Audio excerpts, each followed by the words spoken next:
반갑습니다. 여기 2년 전에 여기 와서 하나님의 말씀을 같이 나누는 기억이 있습니다. 한 가지 먼저 양해를 구할 것은 사경에 참석했던 분들은 다 아시겠지만 제가 감기에 걸려서 좀 목이 완전치 않습니다. 그래도 목요일에 비하면 굉장히 많이 낫습니다. 사경의 기간 동안 너무나 많은 분들이 기도해 주시고 막 약도 갖다 주시고 과일도 갖다 주시고 그래서 많이 회복이 됐는데 저도 아직 좀 완전치가 않습니다. 그래서 제가 만전을 전하다가 물도 좀 마시고 이렇게 하겠습니다. 오늘 본문에 나오는 이야기는 너무나 잘 알려진 우리 다윗과 무비보셋의 이야기입니다. 이 무비보셋은 다윗의 절친한 친구, 보통 우리 젊은이들은 요즘 절친이라고 그러죠. 절친, 요나단의 아들이며, 그러나 또한 다윗을 그토록 죽이고자 했던 사울 왕의 손자입니다. 하나님이 인간을 왕으로 세워서 하시려고 했던 것은 하나님의 통치를 인간을 통해서 이 땅에 오게 하시려는 것이었습니다. 사람들에게 인기가 있어서 뽑힌 이 사울 같은 경우는 인물이 출중하고 개인적으로는 훌륭한 사람이었는지는 모르지만 하나님의 통치가 무엇인지에 대해서는 전혀 이해가 없는 사람이었습니다. 그래서 자꾸 인간적으로 통치하려고 했고 실패했습니다. 다윗은 인간적으로는 별 볼 일 없는 사람같이 보였으나, 그러니까 자기 가족에게도 별로 인정을 받지 못하던 그런 사람이었습니다. 그러나 어린 나이에 처음 등장해서 적장 골리앗을 물리칠 때부터 보여주듯 그는 하나님을 두려워하며 하나님을 신뢰하고 하나님의 뜻대로 하나님의 통치를 이스라엘에 가져오려는 의지가 있었던 사람입니다. 말년에 많은 실수도 저질렀지만 오늘의 본문이 보여주는 이야기는 그가 하나님의 통치를 제대로 이해하고 있고 또 그 뜻대로 다스렸던 때의 이야기입니다. 오늘 본문 바로 전 8장 15절에 사무엘하의 저자는 다윗의 통치를 이렇게 요약합니다. 다윗이 온 이스라엘을 다스려 다윗이 모든 백성에게 정의와 공의를 행할세. 이 정의와 공의라는 말은 대단히 중요한 두 단어입니다. 이것은 하나님의 통치를 나타내는, 요약하는 두 단어인데요. 맨 처음에 이 공의를 나타내는 미슈팟이라는 말은 공평이라고 정의될 수도 있습니다. 그러니까 이것은 공평한 심판을 내리며 사람들에게 누구도 억울한 사람이 없도록 아주 공정한 그런 판단과 통치를 하는 것입니다. 또한 정의를 나타내는 서다카라는 이 말은 하나님의 의를 나타내는 것입니다. 하나님의 정의가 이 땅에 나타나는 것, 그것을 보여줍니다. 다윗은 모든 사람을 공의와 정의로 다스렸다 이렇게 표현하고 있습니다. 하나님 통치의 기본으로 다스리신 것이죠. 근데 하나님께서 이 땅에 세워지기 원하시는 원칙을 다윗이 드러냈을 때 그와 따라서 그와 이어져서 나타나는 하나의 현상이 있습니다. 그 현상은 마치 우리가 공의와 정의로 다스렸다고 하면 법대로 어떤 차가운 무서운 통치로 우리가 상상할 수가 있습니다. 그러나 하나님께서 세우신 이 정의와 공의로 다스림이 일어날 때 무자비하고 차갑고 비인간적인 통치가 일어나는 대신 하나님이 의도하시는 다른 현상이 하나 일어납니다. 그 현상은 바로 히브리어로는 헤세드라고 합니다.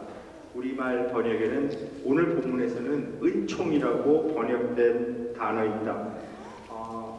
제가 미국에서 왔기 때문에 영어로는 이 헤세드를 loving kindness 이렇게 번역하기도 하고 faithful love, 신실한 사랑 이렇게 번역하기도 합니다.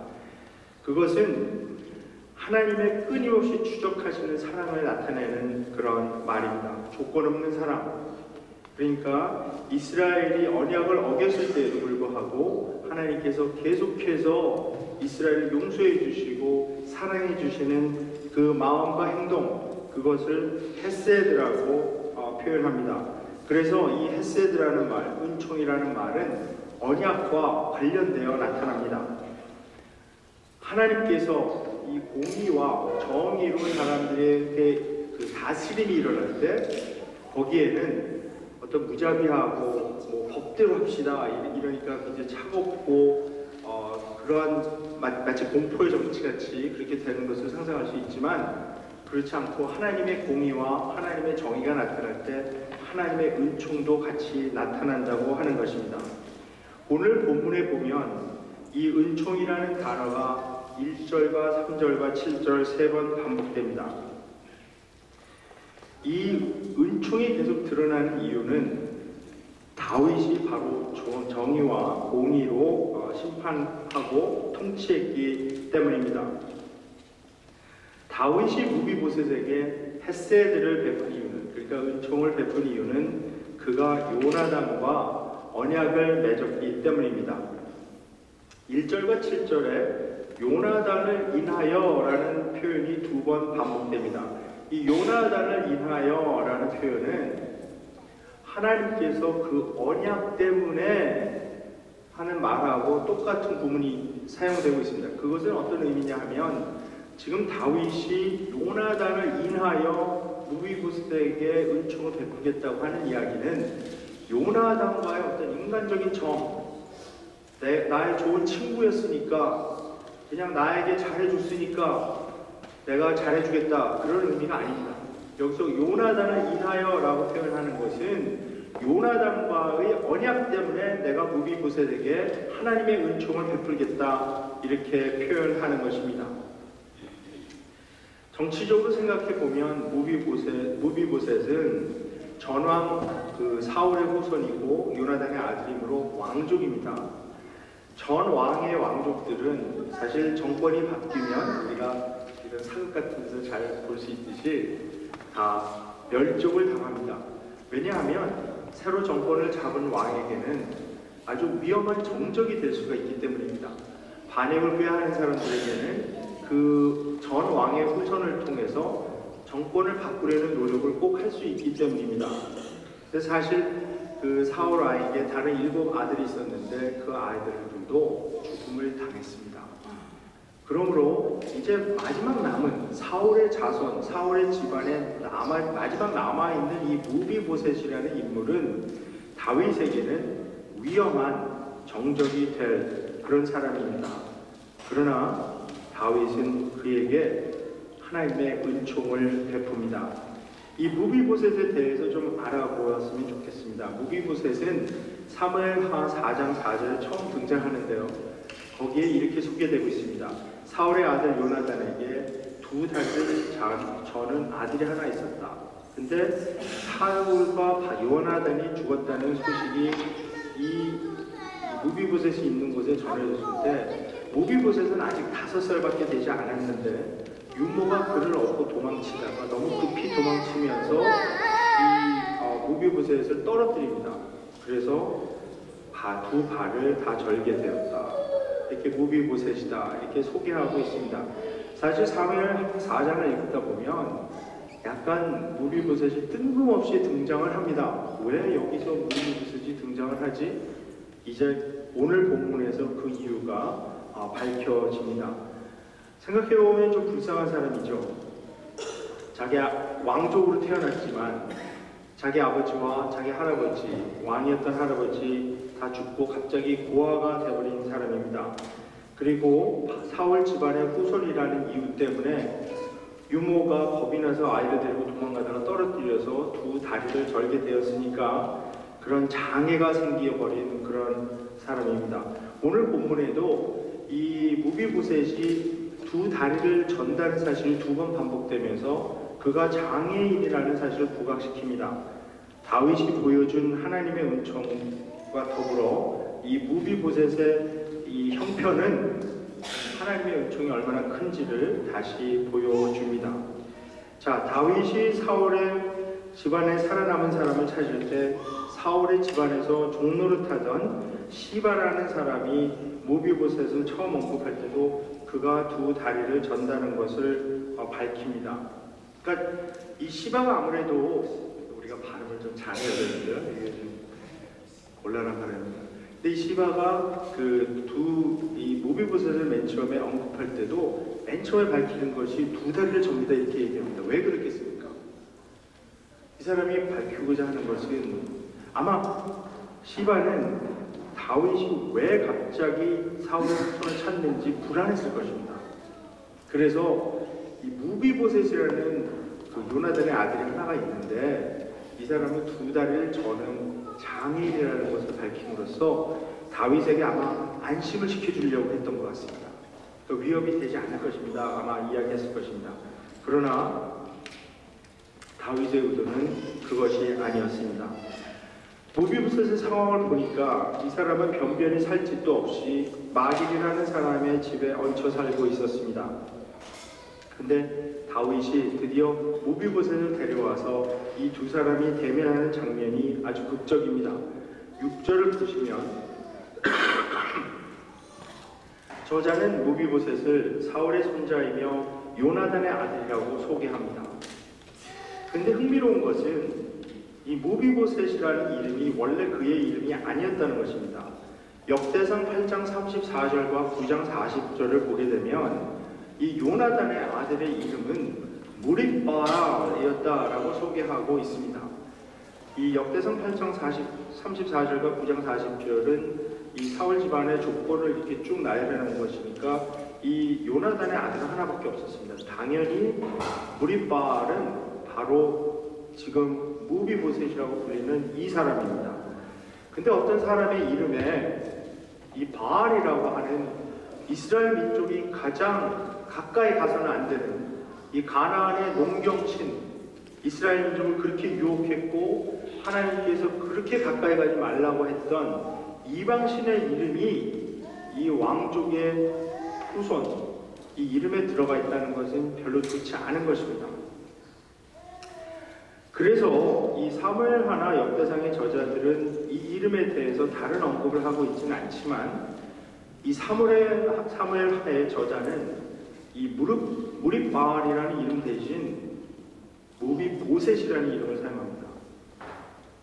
그런데 이 무비보셋이라는 이름 자체도 그렇게 예사롭지는 않은 이름입니다. 왜냐하면 이 보셋, 히브리어로는 보셋라는 이 말은 수치를 나타내는 말이기 때문입니다.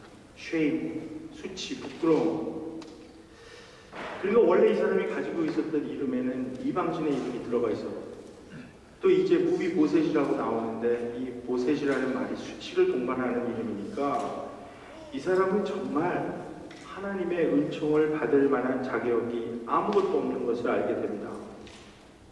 이방신의 이름이 들어있었고 또 지금 가지고 있는 이름은 수치를 동반한 이름입니다. 그러나 하나님의 은총은 자격을 따지지 않습니다. 이 무비보셋이라는 사람은 자기의 자존감이 좋았을 리가 절대 없습니다. 이 사람은 항상 목숨을 위협받으며 살아냈던 사람이고 두 다리를 저는 장애인이며 그 이름이 보여주는 것처럼 수치스러운 그런 삶을 사는 그런 사람이었습니다. 그러니까 무비보셋은 이 다윗 왕을 대면했을 때 무서웠을 것입니다. 그래서 그는 바짝 엎드려 절했다고 여기서 말하고 있습니다. 여기서 엎드려 절했다라고 번역된 이 동사 사하라는 이 동사는 하나님, 여호와 하나님을 예배할 때 묘사되는 동사입니다. 따라서 무비보셋은 마치 다윗 앞에서 하나님을 예배하듯이 바짝 엎드려서 자기를 낮추었습니다. 아마 그가 생각할 때 자기는 이미 죽은 목숨이라고 생각했을 것입니다. 그는 자기를 왕의 종이라 낮추어 부릅니다. 더 나아가 나중에 보면 그는 자기 자신을 죽은 개나 다름없다 이렇게 부릅니다. 죽은 개, 얼마나 불쌍한 표현입니까? 이 사람에게는 아마도 자존감이라는 것은 조금도 남아있지 않은 것 같습니다. 그저 살아남기 위해서 자기를 죽은 개와 비유하고 있습니다. 그러나 다윗의 반응은 다릅니다. 다윗은 그의 이름을 불러줍니다. 왕이 어떤 사람의 이름을 불러주는 것은 가볍게 볼 수 없습니다. 이름을 불러주는 것은 관계의 시작입니다. 더구나 왕이 불러줄 때 그 이름은 더 이상 수치스러운 이름이 될 수가 없습니다. 하나님의 은총을 통해 드러나는 이 구원의 메타포가 여기서부터 이제 시작이 됩니다. 첫 번째, 다윗은 무서워 말라 하고 안심시킵니다. 그리고 선포합니다. 내가 반드시 내 아비 요나단을 인하여 내게 은총을 베풀리라. 반드시 꼭 베풀리라 이렇게 선언합니다. 그리고 바울이 가지고 있던 토지를 이 무비보셋에게 다 회복시킵니다. 그리고 너는 항상 나의 식탁에서 먹을 것이다. 이름을 불러주고 무서워 말라고 안심시켜주고, 그리고 꼭 은총을 베풀리라고 약속을 하고, 그리고 땅을 회복시키고, 그리고 왕의 식탁에서 영영이 먹을 것이다. 이것은 우리가 받는 구원을 의미하고 있습니다. 오늘의 본문 이야기는 제가 이미 언급한 대로 다윗이 공의와 정의로 백성들을 다스릴 때 일어난 사랑의 이야기입니다. 그 어떤 것도 이 다윗의 사랑의 행동을 막지 못했습니다. 정치적인 이유도 막지 못했습니다. 자기의 잠재적인 정적이 될지도 모르는 사실이 이 은총을 막지 못했습니다. 사회적인 이유, 즉 두 다리를 저는 장애인이라는 사실이 왕의 식탁에 와서 왕자처럼 먹는 것을 막지 못했습니다. 요즘도 그런 경향이 좀 있지만 고대 사회에서는 더군다나 더 심했습니다. 장애인이라고 하면 왕 곁에 가면 안 됩니다. 그런데 다윗은 그냥 한 번도 아니고 계속해서 다른 왕자들과 함께 나의 식탁에서 같이 먹을 것이다 이렇게 선언하고, 그러므로 이 무비보셋의 지위를 올려줍니다. 무비보셋의 이름이 가지고 있던 개인적인 수치도 그가 은총을 받는 것을 막지 못했습니다. 자기 자신을 죽은 개처럼 여기는 낮은 자존감도 하나님의 은총을 막지는 못했습니다. 다윗이 공평과 정의로 백성을 다스릴 때 그는 요나단과 맺었던 언약을 생각해내었습니다. 그리고 그는 신실하게 그 언약을 지켰습니다. 헤세드는 하나님의 신실한 사랑입니다. 어떤 조건도 뛰어넘는 실패하지 않는 사랑입니다. 공의와 정의와 사랑, 하나님 나라가 이 땅에 오는 것은 이 세 가지가 같이 오면서 드러납니다. 다윗이 요나단과 맺었던 언약을 지키는 모습에서 우리는 하나님께서 신실하게 언약을 지키는 모습을 투영해 볼 수 있습니다. 공평과 정의와 사랑은 하나님의 아들 예수 그리스도께서 이 땅에 오셨을 때 우리에게 보여주신 것입니다. 그의 가르침과 행동 속에서 우리는 공의와 정의와 사랑을 봅니다. 그것을 신약에서는 하나님의 은혜라고 표현합니다. 사실 다윗의 입장에서 보면 무비보셋은 언약을 맺었던 요나단의 아들이기도 했지만 자기를 그토록 죽이려고 했던 사울의 손자이기도 합니다. 오늘의 본문을 보면 다윗은 무비보셋을 철저히 요나단의 아들로 대합니다. 즉 언약을 통해서 무비보셋을 보고 있는 것입니다. 그가 그의 이름을 부르는 순간 그 이름은 사울의 손자의 이름, 원래 이방신 바알과 관계있는 이름도 아니고 모셋이라는 수치와 관계있는 이름도 아닌 요나단의 아들의 이름이 되었습니다. 언약의 아들의 이름이 된 것입니다. 그토록 다윗을 사랑해주고 보호해줬던 가장 친한 친구 요나단의 아들이 된 것입니다. 그리고 그 요나단으로 인하여, 요나단과 언약을 맺은 것으로 인하여 무비보셋에게 하나님의 은총이 내려갑니다. 만약 다윗이 무비보셋을 사울의 손자로 대했다면 그는 살아남지 못했을 것입니다. 하나님께서도 우리를 보실 때 그 아들 예수 그리스도를 통하여 보십니다. 예수 그리스도께서 세우신 그 피로 세우신 새 언약을 통해서 우리를 보시기 때문에 우리에게 하나님의 은총이, 하나님의 은혜가 내려옵니다. 만약 우리가 전에 속했던 죄를 통하여 우리를 보신다면 우리는 살아남지 못할 것입니다.